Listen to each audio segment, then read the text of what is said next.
अस्सलाम वालेकुम दोस्तों, तुसीं वेखदे पिओ लतीफ़ किंग टीवी ते मैं तुहाडा मेज़बान वाहिद खरल।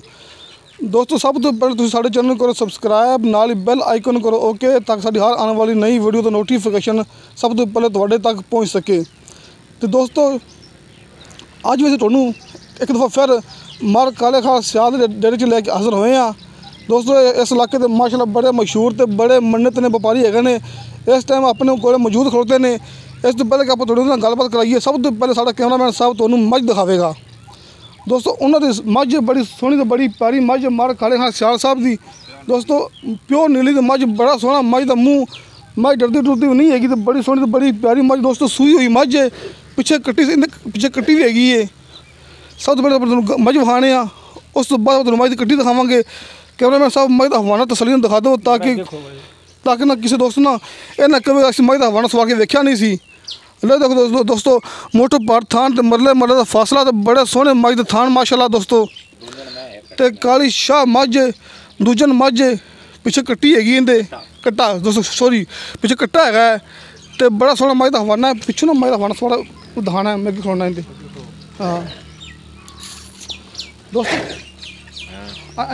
पिछू लो दोस्तों मझ जाहिर कर आप रोज़ वीडियो बनाती रहती है, तां डरदी पता नहीं कोई डॉक्टर मेरा टीका लाने लगे खरे अज कि मेरे इन दारे होते बंदे तीन चार आके।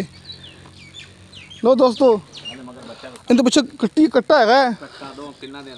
तो दोस्तों 2-3 दिन हुए ने मां साहब ने क्या सूई हुई नूं, तो माशाअल्लाह काला शाह वट्टा तो बड़ा प्यारा वट्टा बच्चा सॉरी कट्टा ही कट्टा दोस्तों, बड़ा ही प्यारा बड़ा सोहना मझ का कट्टा है, तो काला शाह मझ का कट्टा दोस्तों माशाअल्लाह, तो बड़ा सोहना बड़ा ही प्यारा कट्टा है दोस्तों।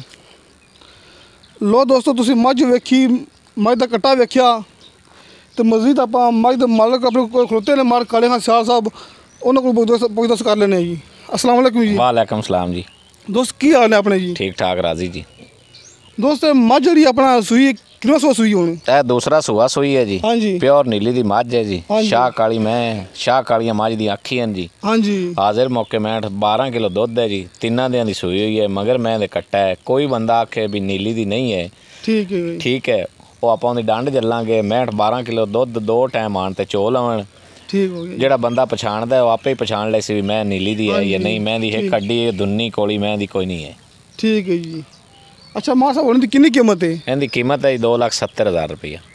2,70,000 रुपया। प्यार मुहब्बत फिर तुसीं आए तो कर लांगे। ठीक है जी।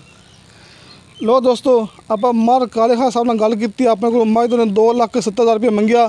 जी आपको मर काले साहब ने गल दसी है कि मझ के बारे च बिल्कुल फाइनल तो बिल्कुल ठीक दसी है, बिल्कुल सही, कोई कूड़ छूड़ नहीं है, बिल्कुल सही आपको गारंटी देंदे पे ने। कोई बंदा आके मझ चो के वेख सकता है। दोस्तों उम्मीद करना तुहानूं साडी अज दी मझ दी वीडियो माशाअल्लाह पसंद आई होगी। तुहानूं साडी वीडियो पसंद आवे, साडा नंबर लग्या डिस्क्रिप्शन दे विच, साडा यही नंबर व्हाट्सएप ते भी लग्या होया है।